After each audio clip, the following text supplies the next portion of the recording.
Salvation and the Holy Relationship. Introduction.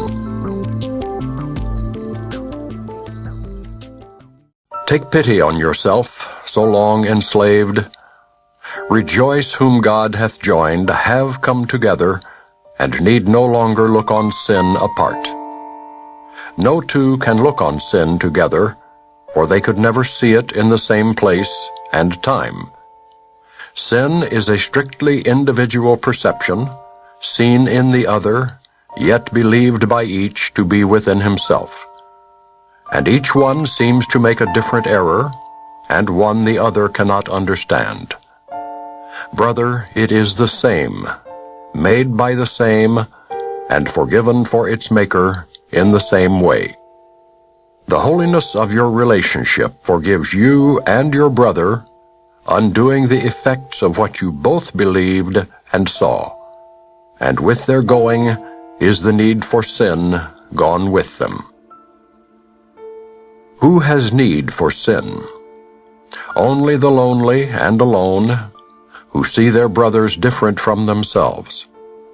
It is this difference, seen but not real, that makes the need for sin, not real, but seen, seem justified. And all this would be real if sin were so. For an unholy relationship is based on differences, where each one thinks the other has what he has not. They come together, each to complete himself, and rob the other. They stay until they think that there is nothing left to steal, and then move on. And so they wander through a world of strangers, unlike themselves, living with their bodies perhaps under a common roof that shelters neither, in the same room, and yet a world apart. A holy relationship starts from a different premise. Each one has looked within and seen no lack. Accepting his completion, he would extend it by joining with another, whole as himself. He sees no difference between these selves, for differences are only of the body. Therefore he looks on nothing he would take. He denies not his own reality, because it is the truth. Just under heaven does he stand, but close enough not to return to earth. For this relationship has heaven's holiness. How far from home can a relationship so like to heaven be? Think what a holy relationship can teach. Here is belief in differences undone. Here is the faith in differences shifted to sameness. And here is sight of differences transformed to vision. Reason now can lead you and your brother to the logical conclusion of your union. It must extend as you extended when you and he joined. It must reach out beyond itself as you reached out beyond the body to let you and your brother be joined. And now the sameness that you saw extends and finally removes all sense of differences, so that the sameness that lies beneath them all becomes apparent. Here is the golden circle, where you recognize the Son of God. For what is born into a holy relationship can never end. The message of the holy relationship. Let reason take another step. If you attack whom God would heal and hate the one he loves, then you and your Creator have a different will. Yet if you are his will, what you must then believe is that you are not yourself. You can indeed believe this, and you do. And you have faith in this, and see much evidence on its behalf. And where you wonder, does your strange uneasiness, your sense of being disconnected, and your haunting fear of lack of meaning in yourself arise? It is as though you wandered in without a plan of any kind, except to wander off, for only that seems certain. Yet we have heard a very similar description earlier, but it was not of you. But still this strange idea which it does accurately describe, you think is you. Reason would tell you that the world you see through eyes that are not yours must make no sense to you. To whom would seeing such as this send back its messages? Surely not you, whose sight is wholly independent of the eyes that look upon the world. If this is not your vision, what can it show to you? The brain cannot interpret what your vision sees. This you would understand. The brain interprets to the body of which it is a part, but what it says you cannot understand. Yet you have listened to it, and long and hard you tried to understand its messages. You have not realized it is impossible to understand what fails entirely to reach you. You have received no messages at all you understand, for you have listened to what can never communicate at all. Think then what happens. Denying what you are, and firm in faith that you are something else, this something else that you have made to be yourself becomes your sight. Yet it must be the something else that sees, and as not you, explains its sight to you. Your vision would, of course, render this quite unnecessary. Yet if your eyes are closed, and you have called upon this thing to lead you, asking it to explain to you the world it sees, you have no reason not to listen, nor to suspect that what it tells you is not true.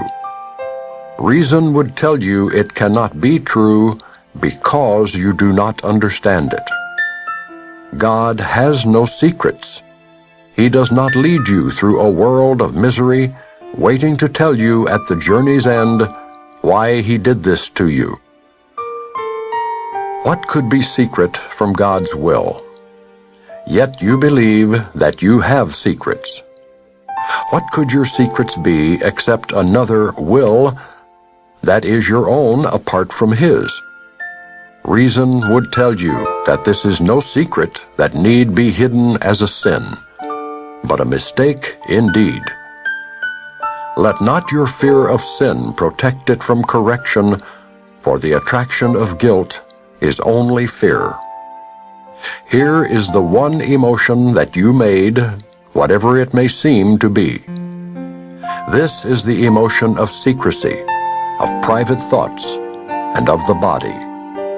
This is the one emotion that opposes love, and always leads to sight of differences and loss of sameness. Here is the one emotion that keeps you blind, dependent on the self you think you made to lead you through the world it made for you. Your sight was given you, along with everything that you can understand. You will perceive no difficulty in understanding what this vision tells you, for everyone sees only what he thinks he is, and what your sight would show you, you will understand because it is the truth. Only your vision can convey to you what you can see. It reaches you directly, without a need to be interpreted to you. What needs interpretation must be alien, nor will it ever be made understandable by an interpreter you cannot understand. Of all the messages you have received and failed to understand, this course alone is open to your understanding and can be understood. This is your language. You do not understand it yet only because your whole communication is like a baby's. The sounds a baby makes and what he hears are highly unreliable, meaning different things to him at different times. Neither the sounds he hears nor sights he sees are stable yet. But what he hears and does not understand will be his native tongue, through which he will communicate with those around him, and they with him. And the strange, shifting ones he sees about him will become to him his comforters, and he will recognize his home and see them there with him. So in each holy relationship is the ability to communicate instead of separate, reborn. Yet a holy relationship, so recently reborn itself from an unholy relationship, and yet more ancient than the old illusion it has replaced, is like a baby now in its rebirth. Still in this infant is your vision returned to you, and he will speak the language you can understand. He is not nurtured by the something else you thought was you. He was not given there, nor was received by anything except yourself. For no two brothers can unite except through Christ, whose vision sees them one. Think what is given you, my holy brother.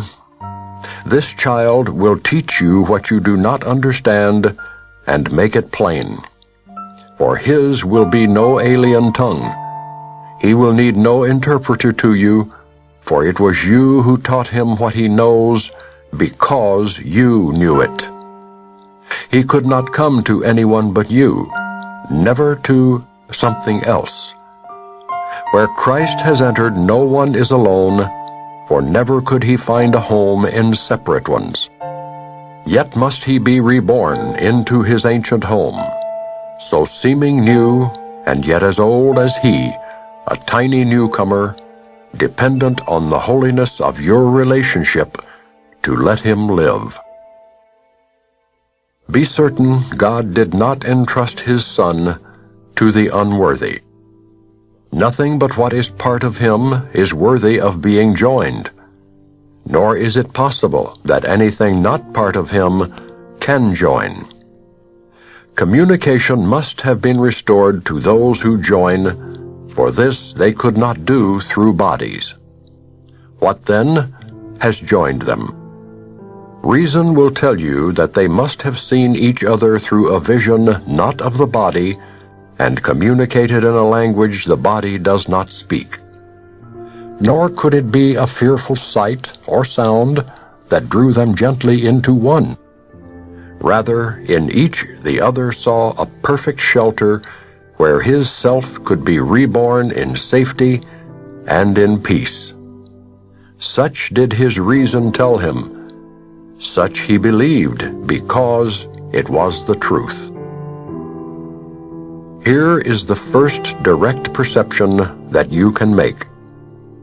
You make it through awareness older than perception, and yet reborn in just an instant. For what is time to what was always so? Think what that instant brought. The recognition that the something else you thought was you is an illusion, and truth came instantly to show you where yourself must be. It is denial of illusions that calls on truth. For to deny illusions is to recognize that fear is meaningless. Into the holy home where fear is powerless, love enters thankfully, grateful that it is one with you who joined to let it enter. Christ comes to what is like himself, the same, not different, for he is always drawn unto himself. What is as like him as a holy relationship? And what draws you and your brother together draws him to you. Here are his sweetness and his gentle innocence protected from attack, and here can he return in confidence, for faith in another is always faith in him. You are indeed correct in looking on your brother as his chosen home, for here you will with him and with his Father. This is your Father's will for you, and yours with his. And who is drawn to Christ is drawn to God as surely as both are drawn to every holy relationship, the home prepared for them as earth is turned to heaven.